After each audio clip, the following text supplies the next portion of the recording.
All right. So I think that's it. So let me just go to our watch page. So that way we can do chat. Perfect. All right. We are all set and ready to go. Now we're not going to do a million checks because I know that it's working. All right. Hi, everybody. Welcome back to the Enchanted Library. My name is Kaylee, and once again, it is the time of the month where we have the Enchanted Book Club. And I am joined by my two wonderful friends, Jess and Shannon, and we are going to be discussing You by Carolyn Kepnes. And this month, it was Shannon's pick for a book. Yeah. So let's get right into it. And, well, actually, you know what? Let's start off with what we're drinking today. Oh, And yes. we'll go in the order that I can see. So I guess, Jess, you are first. Okay, well, I am sticking with Faithful Tea, and I have Sleigh Ride today. I know it's not Christmas, but I was going to it was, So, say. yes, that's true. There has been snow across Ontario, so it's kind of Christmassy Mhm. out, but it was just calling to me. I wanted kind of a fruit infusion today, so that's what I went with. oh, good. That sounds And I did my lovely. Sleigh Ride appropriate, is a good tea. sometimes all you need is a good book and a cup of tea. Indigo mug. Chapters. Love a good chapters mug. Mm. And Shannon. I have a Malbec that Matt and I just had made, and I decided to put it in a sippy cup because I've got expensive electronic items around me and I wanted to be responsible. So, here we go. I love a good responsible sippy cup. I do not have a responsible sippy cup. I've had a very weird last couple of weeks, so I have decided to go with some wine, and I am drinking a white, which is from a somewhat local winery called Dark Horse, I believe. Yes, Dark Horse Estate Winery, and it's a brash white, and Oh, I really, really like it. So, yes, that is what we are drinking tonight, ladies. well, cheers, friends. Cheers. Cheers. All right. So, Shannon, I guess kick it off and let us know why we read you this month. Yeah, so I just naturally tend to prefer the thriller suspense kind of genre. So I actually happened across the show on Netflix before I had heard of the book. So I started watching it. I really enjoyed the show. And then I didn't actually realize that it was a book until a few episodes in. I'm an avid BuzzFeed user, and I came across an article about the book adaptation. And I was like, oh, cool, I want to read the book now. Um, but I didn't realize at the beginning of the show, like in the opening credits, it actually says based on the novel by Caroline Kepnes, and I legit never noticed that before. So it was like wah wah. But yeah, so I got intrigued and decided that I wanted to read the book and kind of compare the differences between the show and the book. Nice. You know what? Don't feel weird about not noticing that it said based on the book because I swear I've watched Timeline. When Timeline first came out, I watched that movie so many times and did not notice that it said based on the book by Michael Crichton. Yeah. Really? So, yeah, I didn't know, like when I was a preteen watching that Well, movie, that it was based on a book. you're not So, focused on credits and titles so much. Thanks for making me that is, feel better, guys. Attention to detail. it comes in handy when you're, reviewing books. Yeah. Attention to detail. Oh man. All right. So I guess if you don't know what this book is about, we are going to do really general, broad thoughts and opinions on it to start off, and then we'll get into more spoilery stuff. But like Shannon said, this is a thriller, and it's kind of a new media thriller because it takes into consideration the whole aspect of people putting their lives on the internet through Twitter and Instagram and Facebook, and you could essentially easily stalk someone via social media. And that is the essential premise of this, where a bookstore owner meets this girl, sees her name on her credit card, and then delves into her life to try and get with her, essentially. So that is the very basic premise of this book. And I guess who wants to go first for saying their general thoughts and opinions? Shannon, do you want to go? Yeah, I enjoyed it. It was definitely a bit of a creepy read, and a lot of points I got quite uncomfortable reading it. It says right on the cover that Stephen King calls it hypnotic and scary. Like it wasn't scary in like the typical like monsters or like content that Stephen King might write about, but it's like it is terrifying to think that something like that could very well happen because of how accessible our lives are to the outside world with social media and stuff. So yeah, overall, Yeah, everything's just out there. yep. So yeah, overall, I would say that I did enjoy it. And star rating? Uh, 3.5, I'd say. 3.5? All Yep. right. And Jess? Well, I have to say, this is not my typical genre. In fact, it's one of the very few, if any, I feel like I've read a couple thrillers in my lifetime, but very few. I like watching thrillers, but it's just not a book genre that I gravitate towards. So that was a nice kind of change for me. Although it wasn't what I expected. So I think because, and here I know this is a common theme that I bring up, is like when I have expectations, but because Stephen King had written that thing on the front and there was other people writing things like about the book, and then everybody talking about the TV show, I haven't seen it, but I had this expectation of being super creepy. And I do agree with Shannon, like it's creepy in the sense that it is realistic of what could happen, and that part's creepy. But I remember when I started the book and I read the thing on the front from Stephen King, and I turned to my husband and I was like, I don't know if I can read this at night if Stephen King thinks this is going to be scary. Like, I don't know if I'm going to be able to do this. And then I was like, oh, okay. It's not so bad. It's not really scary. Like, it's creepy, but it's not scary. So that kind of let me down a bit. And I found it, I mean, there were things that definitely ways things happen or different things that happen that were unexpected, but a lot of it I found I pretty much expected to happen from the start. So I'd say it was a mediocre read for me. It wasn't it wasn't like last month's read for me. Getting progressively better. But I'd say I'd give it a 3.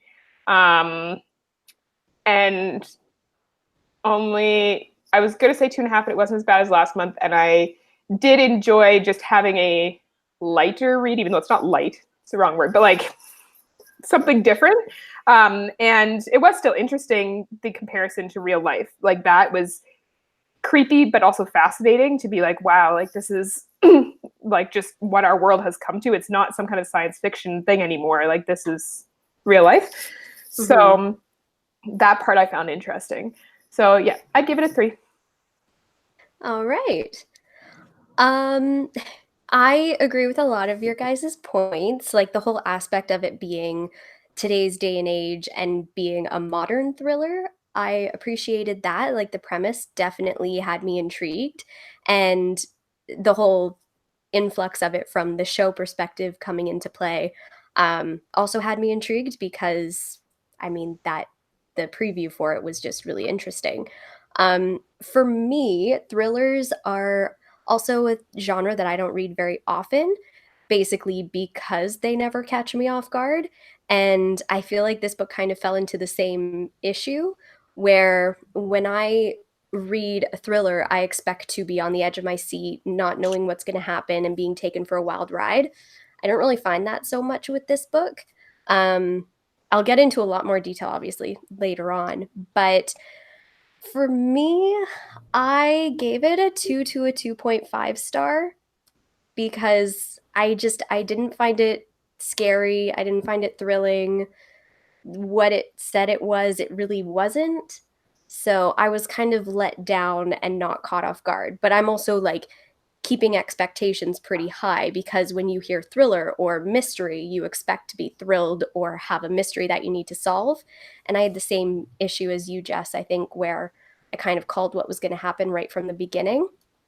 And there was something that could have happened that would have brought it up to a 3.5 star for me, but it didn't happen, unfortunately. And that's why I'm doing like a 2 to a 2.5 star. So, well, this is interesting because we've got like the full range here. So this is good. This brings a good discussion. Yes, I'm excited that we kind of all have different thoughts on it, because then it's gonna bring a little bit more of a dynamic instead of just gushing. Or hating. Or hating. Yeah. All right, so that is general thoughts. So we've got everywhere ranging from like 2.5 to 3.5, which I think is pretty cool. So I guess I've got all my notes here. What did you guys want to go into talking spoilery? So for me, obviously, I had a different perspective than you guys because I've watched the show. So I do agree with you guys where it was like it didn't totally keep me on the edge of my seat because I kind of went into it generally knowing what to expect. But having said that, the way certain things happened were totally different than how they happened on the show, which was so in those moments I was like, huh, okay. So that's kind of nice. what helped keep it a little bit intriguing for me. And there's also a character that is not in the book at all. And on the show, this character is kind of someone that kind of helps Joe's image to have like a more likable persona. Whereas in the book, you didn't really see that side of Joe at all. Like I can tell you if you guys want me to, but correct me if I'm wrong, but when you had first talked to us about the show a while back, you had said it was based off of 2 of her books. So I wonder if that character's in the other book.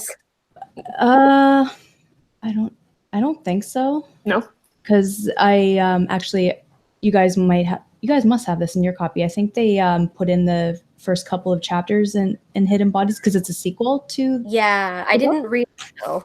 And I think Hidden Bodies is the story of the new girlfriend.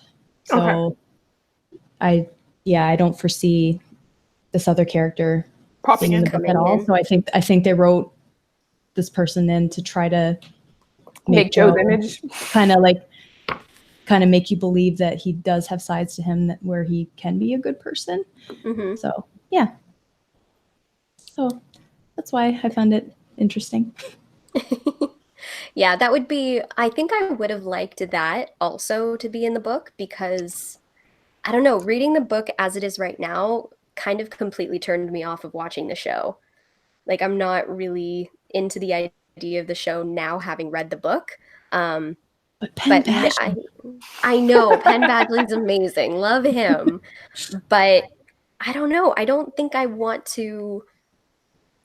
Okay, so I'm trying to think about how to like say everything without giving away all of my thoughts right off the bat. But I guess the way that I was reading this book, it's just, I don't know, someone else go right now, because I'm trying to get all my thoughts together, and I just don't want to completely bash it, because there were some things that were okay. Okay. Okay, so I guess I'll say one of my points, because I don't want to go through a whole bunch of stuff, but yeah. I did, like I said in the thing, I did really like the modern part of it, whatever. And Penn Badgley, I haven't seen the show at all, but he was the redeeming quality to Joe for me reading the book, because that's all I pictured when reading the book. So it made Joe a likable character, if only because that's who I was picturing. But if I took that out of the equation, Joe was not likable, which I mean, he's not, but he also fell flat to me. Like every character fell flat. Like it was like you could have done so much more. Like the premise of this book is brilliant. I'm gonna lay that out there. Like she has a brilliant idea. And there were beginnings of some really smart things that could have come out, but then it just they just fell flat. And I found with his character, he wasn't likable, nice, so you didn't fall for him that way, but he also, weirdly enough, wasn't creepy enough in my mind. Like, it was like this weird, like, in between where I was like, okay, you're just doing this. Yeah.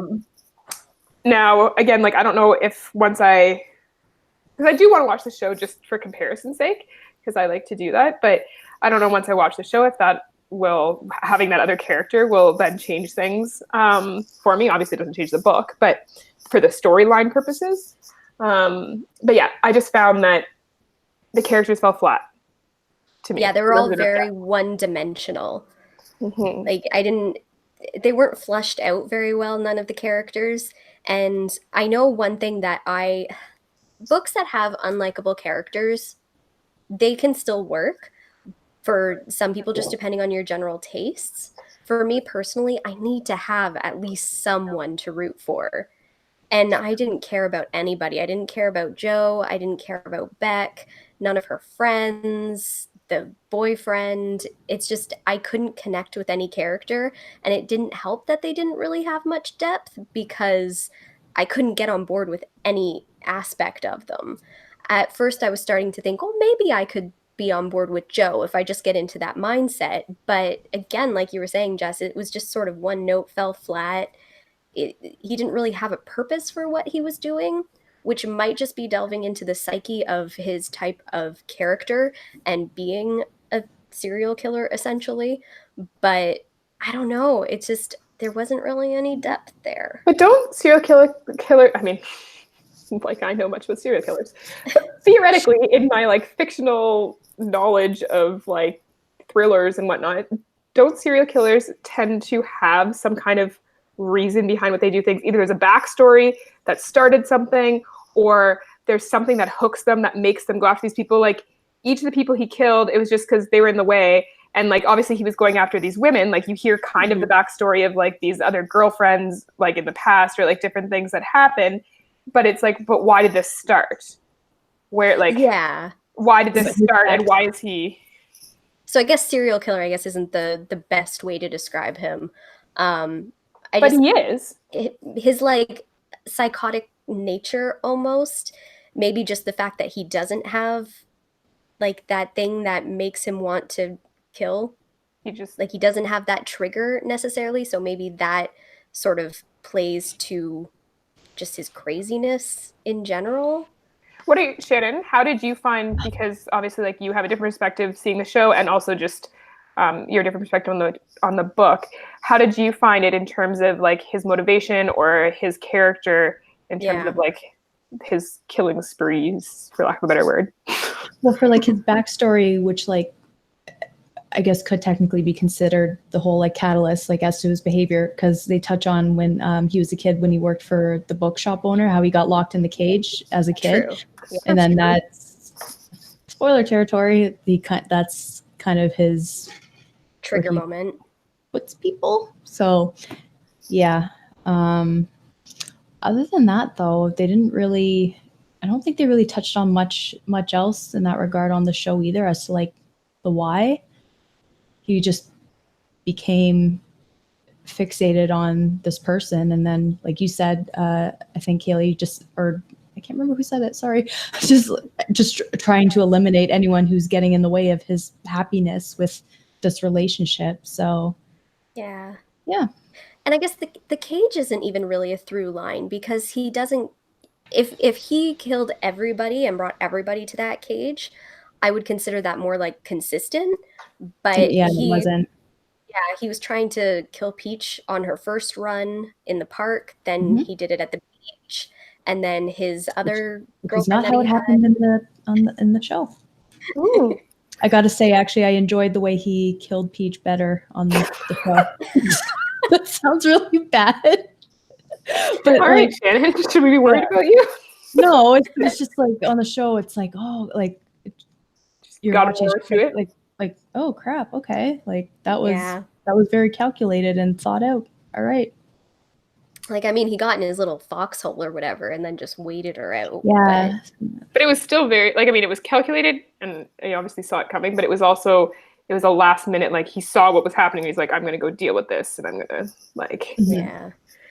Uh, the Now, okay. cage, Oh, go sorry. ahead, Jess. Sorry, The go ahead. cage thing I find interesting. When you say the backstory, I did forget about the fact that he had that as a kid.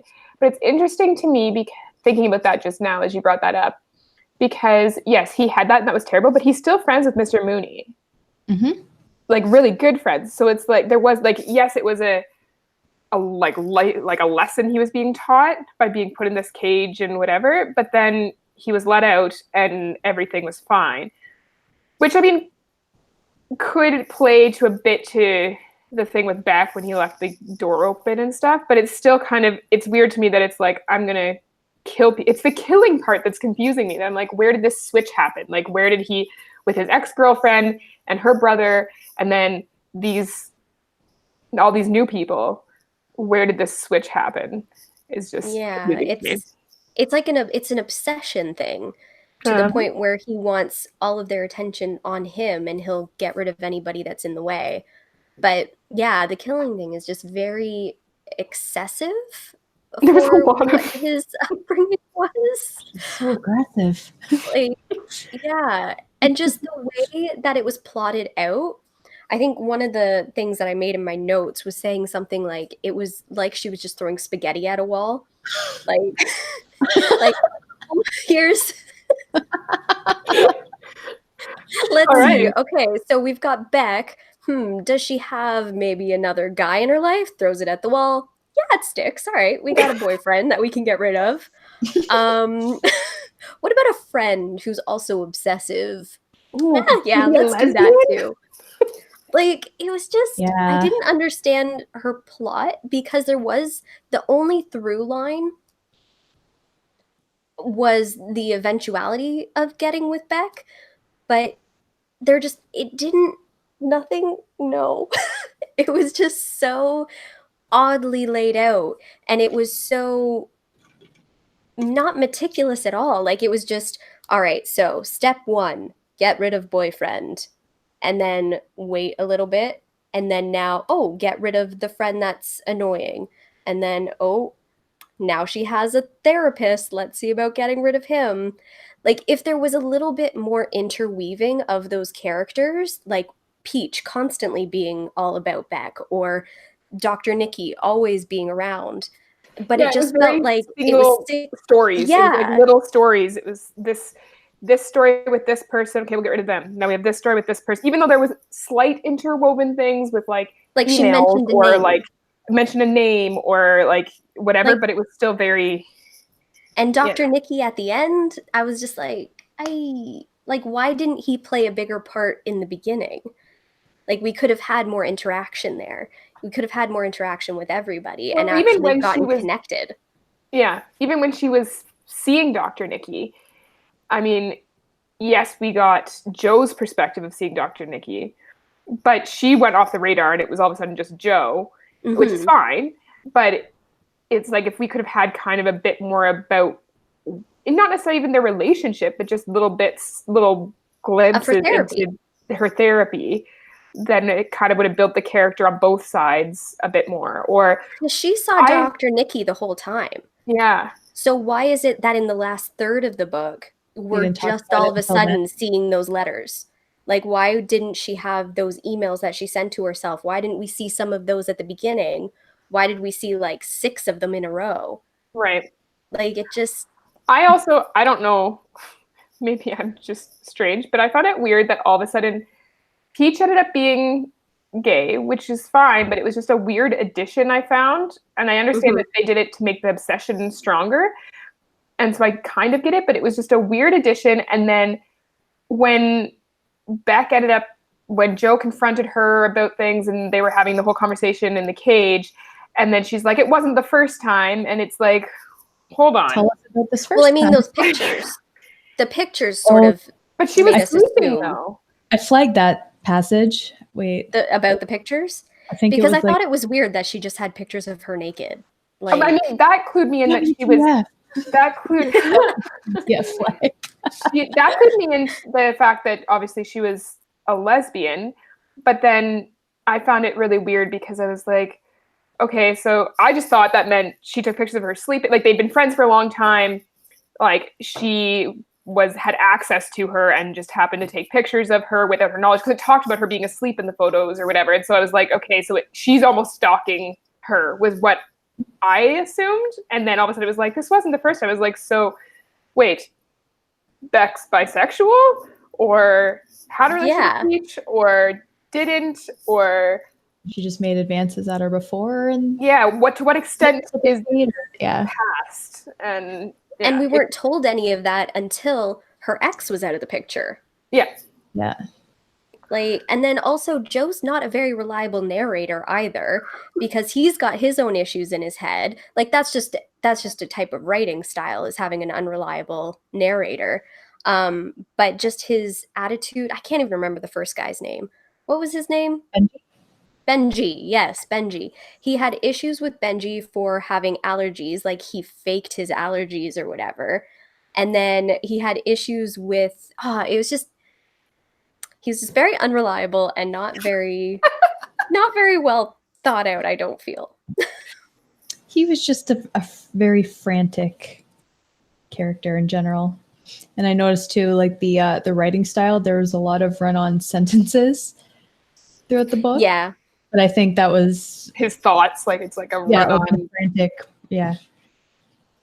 Yeah, that again could just relay into his psyche of being crazy, essentially. Which, if that was the case and it wasn't by accident, then I would give props to the author for that. But it didn't seem like it was thought out that way, if that makes sense. Fair enough. I'm gonna give her props and say it was, just because.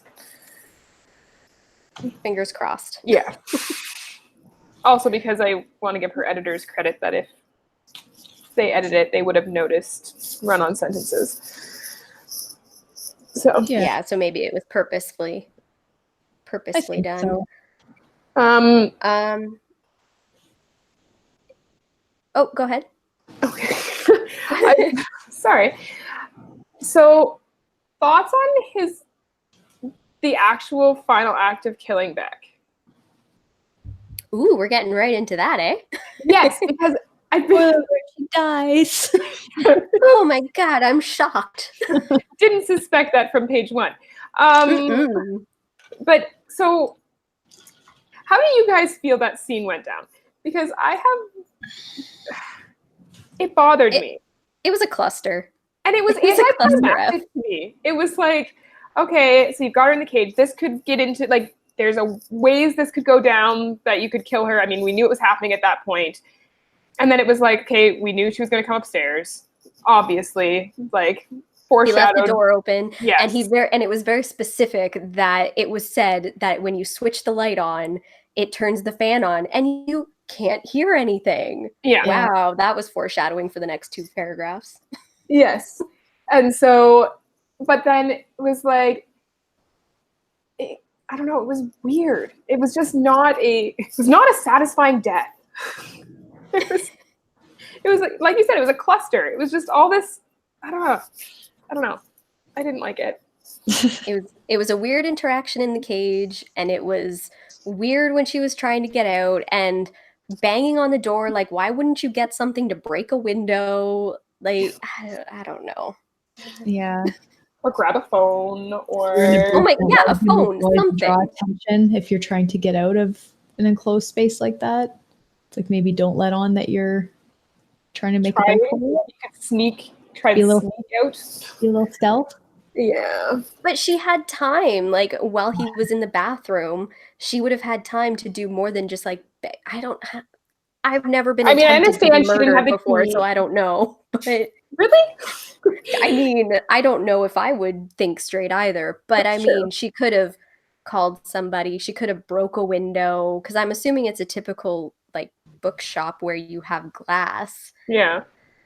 I'm picturing, like, in the show, and it was like a dark, dank basement with no windows or anything. But when she got out, like when she was banging on the door for someone to help her. Yeah, well, from from what I remember, there was kind of like two doors leading into the basement. There was like the outside door. It was like a screen door kind of thing, and then there was like a landing, and then the other door that locked, and then that's the one that went into the basement. So I But like think. she was at the front door where it said closed, and she was banging for Oh, someone to okay, help yeah, her. okay, So yeah. if it says So closed, there definitely should be a window. yeah, I just Yeah. there's just it didn't really add up for me. And yeah, it just the one thing about Beck and about all of them is anybody like that in real life? Like Yes. Some of them. I Beck, oh my God, how is everybody obsessed with her? She's Like terrible. like Because literally everybody is obsessed with her. she puts on an image to each person for what they want. That's why. Because and I've known people like this, that literally are so calculated because they need attention so badly that every person they meet, they put on an entirely new persona just to get that person to just fall for them. So she obviously is beautiful. We know that from what multiple people say in the book. But like she changes who she is to just cater to their wants, their needs, their desires that they want her. So I think that's why everybody's obsessed with her. But it wasn't Oh, she's just a portrayed horrible well. human being. She's awful. Yeah, she wasn't really nice to Joe either. Like she totally used him to let him do favors for her and stuff, and it Like kind of IKEA. yeah, Oh my God, the red ladle. yeah, Like That he whole kept side he story was kept really talking weird. about the red ladle again, even after she told him the truth about it in the story and how it was a sentimental thing with her father. And after the fact, he's just like, red ladle time. I was like, you specifically did not buy a red ladle. And it didn't make any sense to me. Again, it's just like throwing stuff at a wall. Like, does it I stick? I understand the author's idea in the whole dad backstory of lying or whatever. I get it, but that was also a weird, totally strange side story. the Yeah. captain. Yeah. The captain, yeah. I was like, hold on. You first off, there's this lying thing. Okay, this sets a tone for Beck. It also like opens different doors and whatever. Fine. But then it just kind of this storyline disappears. It's It was an it's just, excuse to get out of New York yeah. Like and they go went to a to Dickensian festival. yeah, they went to the festival. He stalked her. They came back. Also, how stupid is she? She looked directly in his eyes. And he didn't have the beard anymore. She looked right at him. Like, Yeah, Now, I'm gonna say a positive thing that I liked because okay. and I mean you may not like this, but again it goes back to the creepiness of the modern thriller. I liked how he, even after whether it was kidnapping or killing or whatever, he used their social media to Yes. get himself out of being caught.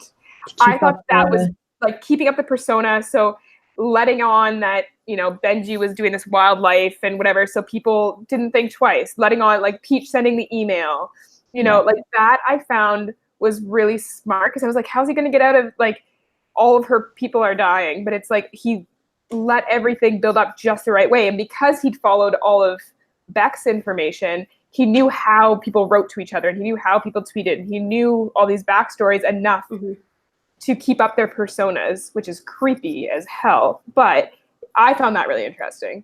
And I did like that on the surface. Like on the surface, I liked that, and I thought that it was very smart. But then when I thought about it a bit more, it was it was kind of like, well, you can ping a phone. If But people why were would really anybody though? exactly, if people got suspicious enough, they could ping a phone and see A, it's still on, B, all of these phones of these people who've been murdered Or are the same with place. this guy in this bookstore. I mean, her not pinging her phone is the weird one to me. People not Yeah. pinging Benji doesn't faze me because it's like, or Peach, because it's like he said he was off doing all these things and he's constantly tweeting about it. And if that's the personality he had, from what it sounds like, nobody's going to think twice to be like, let me GPS to see where he is. Because he's not missing, right? Didn't he tweet from Benji's account, though, after it was already confirmed that he was dead? I don't think so. No, I think I feel like there was a tweet. No, I thought happened. No, because he was really happy when he found out that Benji was dead, because it was like, oh, I'm not, like, it was a great coincidence that the ship was like, the boat ended up in the middle of the ocean or whatever. Yeah. Mm. But, so I thought that part was cool. Beck not paying her phone, like, if I lose my phone in my freaking house, I'm doing, like, find my iPhone to make sure that I didn't leave it somewhere. So that part, and then to be like, I'm going to let my mom keep paying for it. Well, the mom also was never anywhere in the book. She paid for... No, she was just a convenient plot device. Yeah.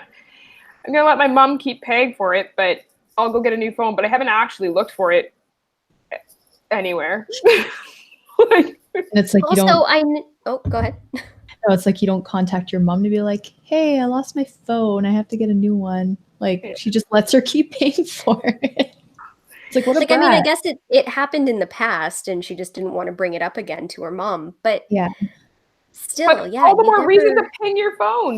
Do everything you can to find it. Yeah.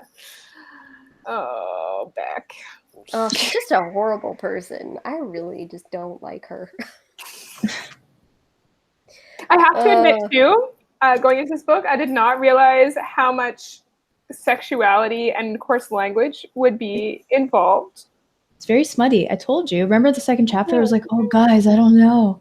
Because, like, obviously there's scenes in the show, but that's to be expected, right? But it's like I didn't expect as much of it in the book. But... Very descriptive, and it was just unexpected. I mean, I don't care, but it was just, I was not expecting that again, coming in thinking it was going to be this crazy, scary book.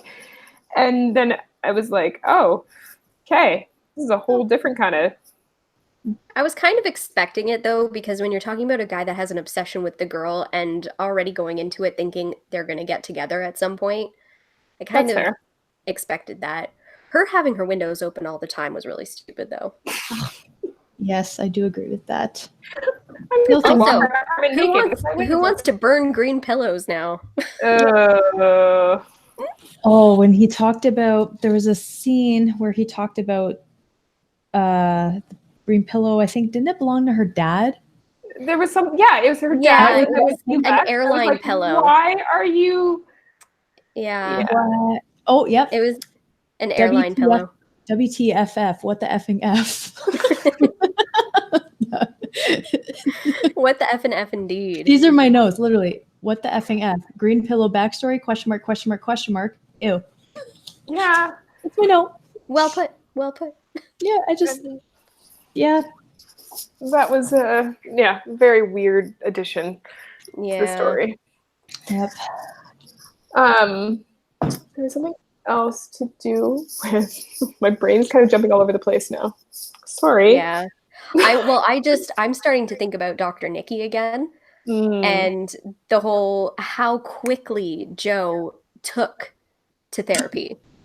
It's impressive. Like, within a session, within like 10 minutes of a session, he's like, I got this, guys. This is amazing. I should be, yeah. I mean, again, that might just tie into his character and the mental state of his character. And if that's the case, that's great. Do take to therapy well. And obviously this Nikki character had a really good persona. And clearly... He didn't really seem like a good therapist to me. Well, he doesn't have any credentials, so... No. Dr. Nikki. I liked his candor, though, because he's like, okay, let's figure out what the F is wrong with you. Yes. It's like, I like that. Yeah. Be a nice therapist. I'd like a therapist to just be like, okay. Just be blunt. Like, all right, we're being blunt. Like, we got issues here, don't we? Oh, man. John Stamos plays him in the show. Oh, really? John Stamos? Yeah. Oh. All right, I can understand why Beck wants to get with him. Yeah, right? I understand why Beck wants to get with him now. Yeah. Great Dr. Nikki. Wow. Dr. Nikki. All right. Oh, I made a point in my notes partway through reading the book. Only way I'll be somewhat impressed is if the end has some amazing plot twist that was intricately woven through the story from the start that I did not catch at all. Yeah. So what And was the that did thing not that you were happen. hoping to? Oh, it wasn't like a specific thing that you were. Oh, no, no, no. I had a very specific thing in mind. Like And what was that? if Yeah, the I want thing to know. that would have made this book better for me is especially when you saw the glimpse into her apartment from Joe's perspective and she's writing on another laptop and he doesn't see the email. I was like, Hmm. ooh, maybe they're doing it, but they did not end up doing it. Is if she knew from almost the beginning that he was killing people that she Ooh. knew, and she was flipping the tables on him, and she was going to kill him in the end. Oh, cat and mouse. Oh, that would have been so good. And that was if it was so intricately woven, and you just had that split second of a twist at the end where she revealed to him that she knew. Yeah. That would Like be in the cool. Like I cage was kind of thinking thing. Like they're in the cage, and when she convinced him to come in, and then turn the tables like I've known the whole time. That is what would have sort of let me play a game with you. brought it up to like a 3 to a 3.5, especially when I saw that other laptop and the account Yeah. that she was sending it from. I was like, "Oh, maybe they're doing it." But no, it's just so then that way No. her and Dr. Nikki could get freaky. That would have been good, actually. That would have been really good. Great job, But Kaylee. but that just ties into these characters being one-dimensional. Yeah. It was Yeah.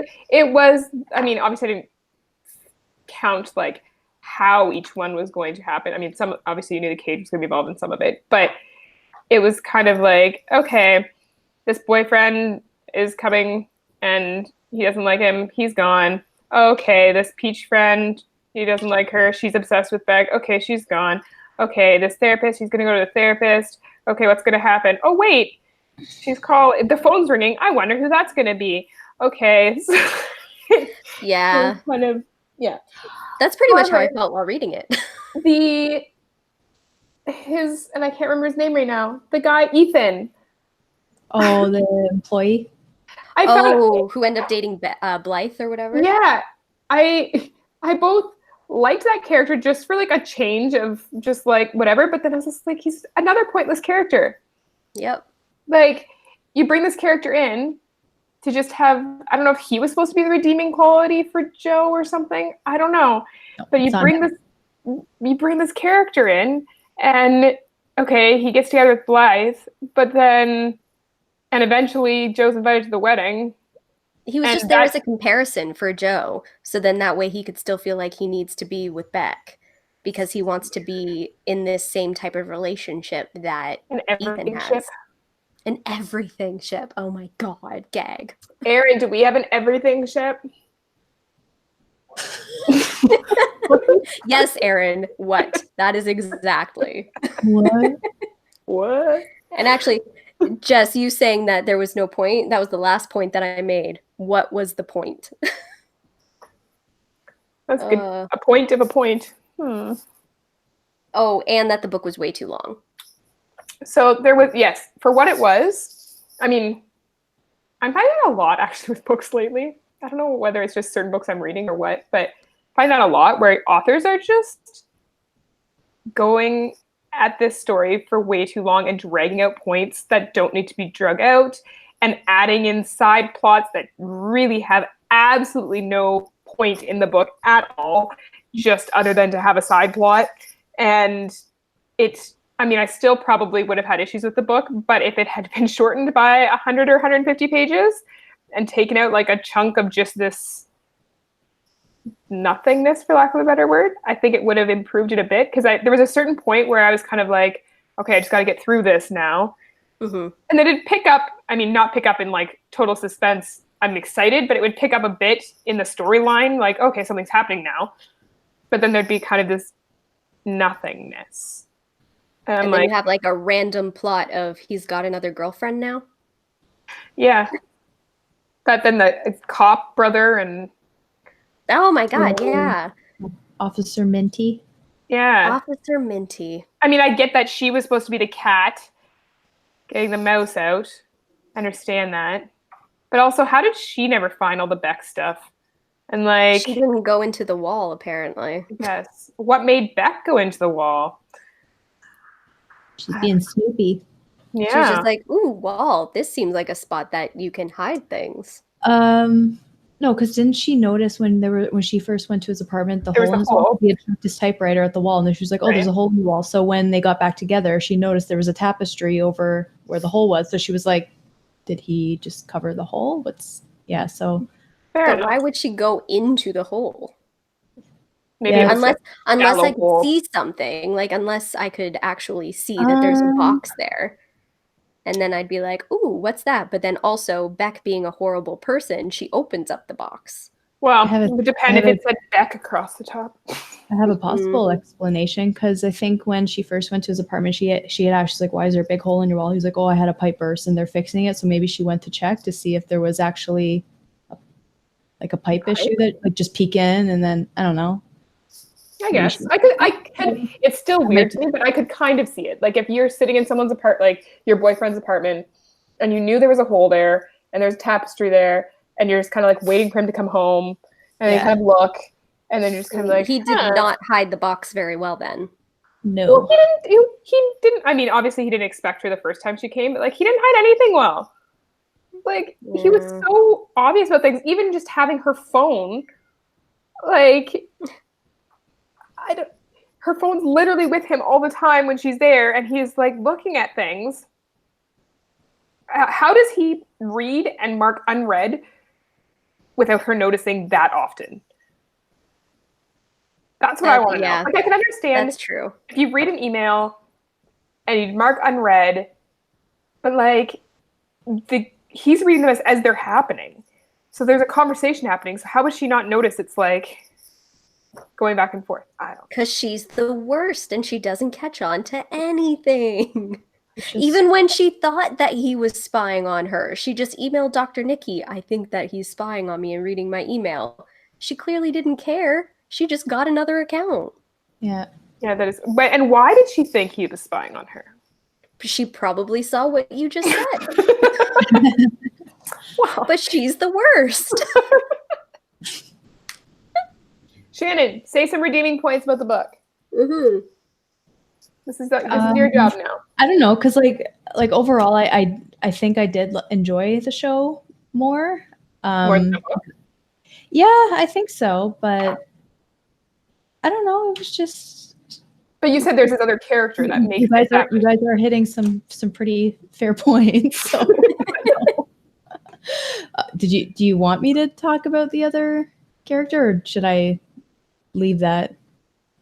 You can briefly talk. It's up to you too, Kaylee. But you could briefly, without telling everything, because I mean, I will watch it, but I don't mind knowing. I mean, I know what the book's about. I know what's going to happen in the show. It's not like there's any kind of, unless there's some crazy twist in the show that's not in the book that changes the whole story. Just like I said, just the way things happen are different. I mean, I'm probably not going to watch it now, but for anybody.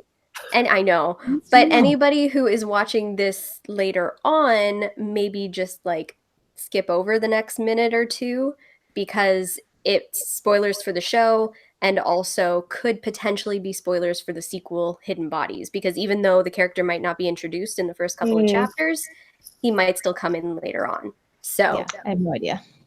That is true. Spoiler potential. Your own risk. Yep. All right, go ahead. Okay, so on the show in his apartment, he's neighbors with this single mom and her son. He's like 9 or something years old, and he basically kind of takes him under his wing and looks out for him a lot. And he takes him into the bookshop and teaches him things about like book care and how to repair books, and gives him things to read, because the mom has this boyfriend who's abusive to her and the son. So he goes to some lengths to protect this kid. So it's like watching that would make it more. Yeah, that's a very redeeming thing. Yeah, that would make the character. And it also really speaks to his childhood of like being in the bookstore with Mr. Booney and that whole like cycle in that sense. And so it made a lot more sense watching that kind of thing play out. So yeah, so Jess, I hope you still watch it. No, I think I will. What do you think? I still have to watch Queer Eye first, though. Oh my god, I was rewatching that while I was cleaning today. I had to finish the other show I was on first before I would allow myself to watch it because I need to finish seasons all the way through. So I have 2 more episodes and then I'm ready to watch Queer Eye. Nice. Exciting. Be prepared to cry at every episode. I actually told my mother-in-law to watch it and she'd never even heard of it before. I don't know how. And not even the original? No. And so then I was like, no, like I've watched up until this season and you like just watch it, because she was like, is there anything on Netflix that I should watch? And so then she texted me, she's like, I'm in tears. It's like, yeah, there we go. Yeah. But it's so feel good and happy. And there's a puppy this season. And it's just so good. Oh, Bruley? Yeah. Bruley the bulldog. The French bulldog. All right. I could gush about Queer Eye forever. Sorry for getting us on that. But we digress.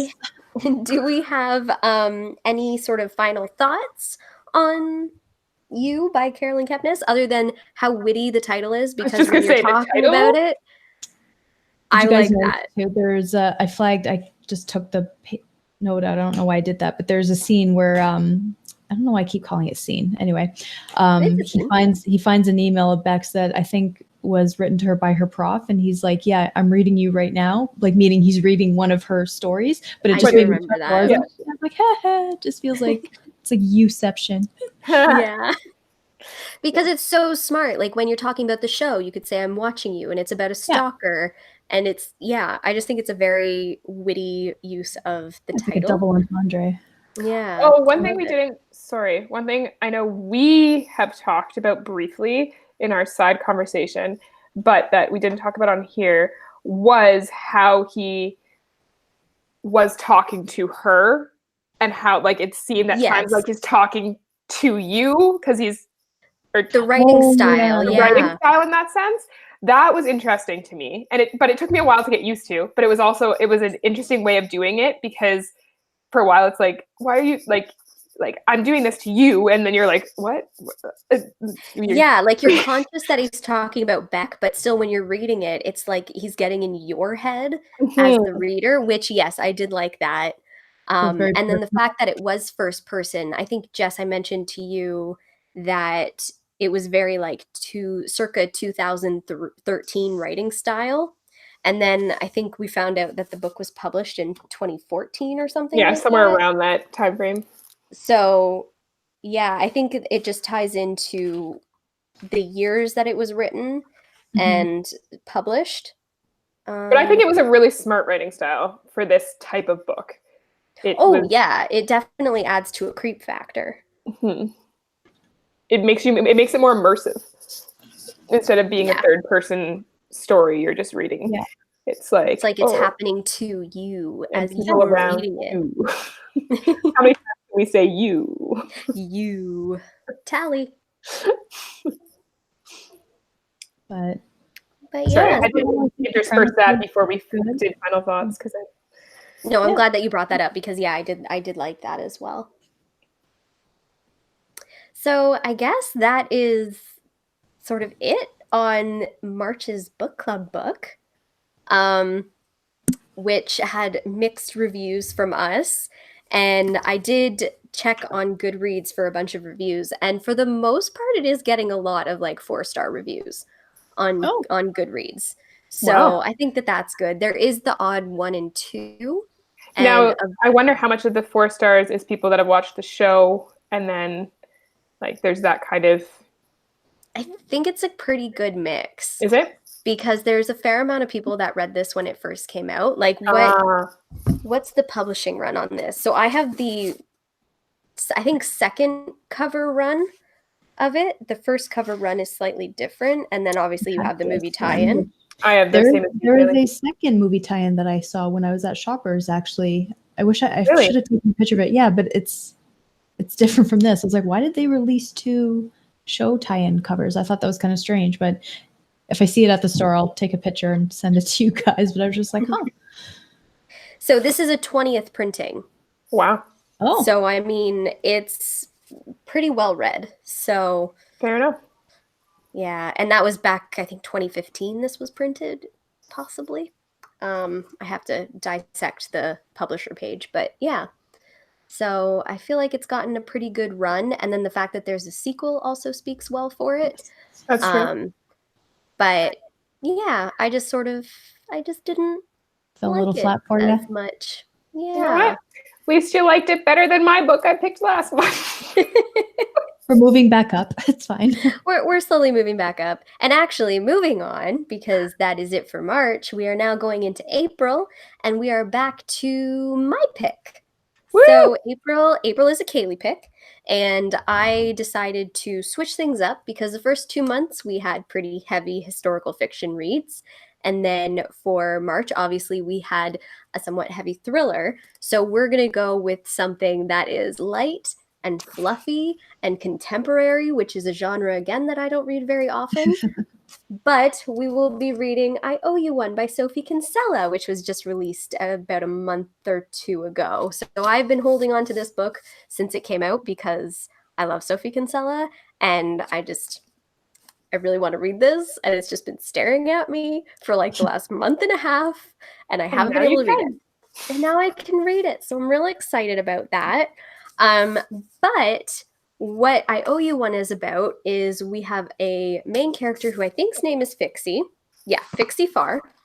And she is basically a people pleaser. So she wants to help everyone. She is very likable.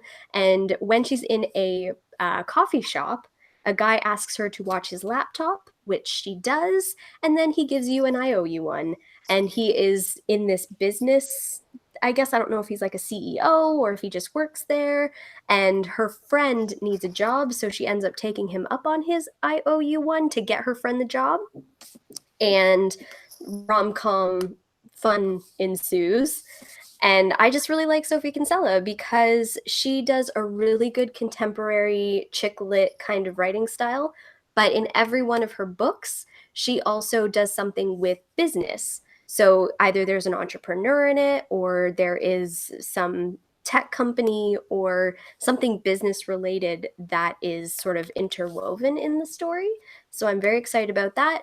Sophie Kinsella is most known for the Confessions of a Shopaholic series, so I think that is what most people would know her from. But I have a whole Sophie Kinsella shelf because she's great, and I just like her when I need something light and fluffy. I think we are all ready for light and fluffy. Yes, we are. Yeah. And especially I this don't spring. know.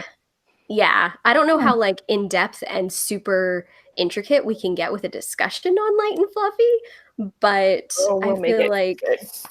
it'll be something that we sort of need just to relax. Like I know I kind of want to start reading this tomorrow, and I'm probably going to finish it in a night because it's just quick reads, but Tomorrow's April 1st, so it's fair game. Woo! tomorrow is April 1st.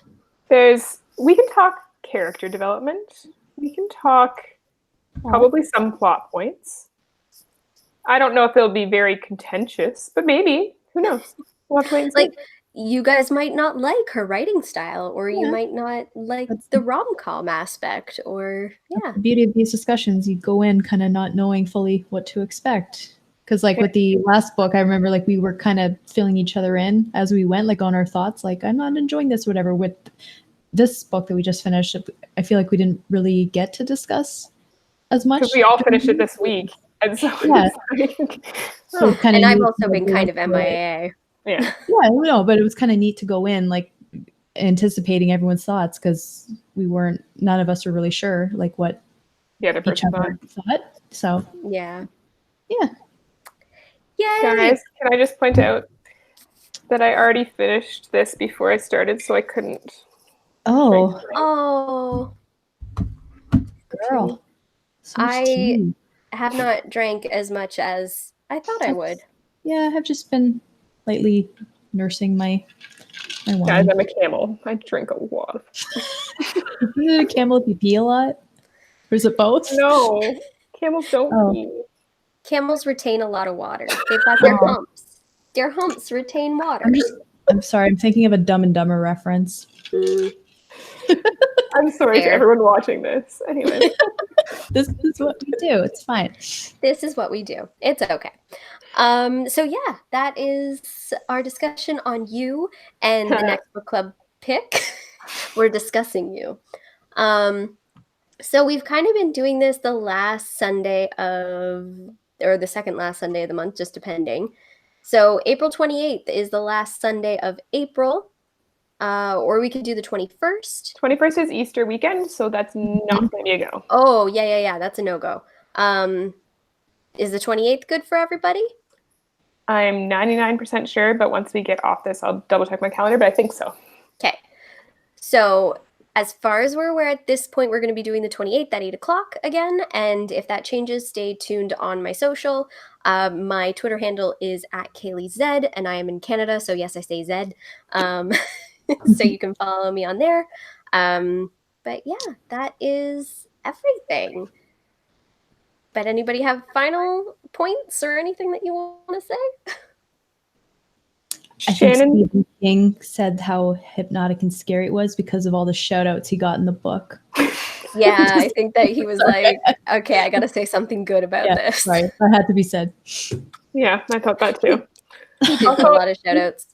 Even though it was definitely not on my top reads, I am appreciative, Shannon, that you got me to read something out of my normal genres because I probably never would have picked it up. So I do appreciate it.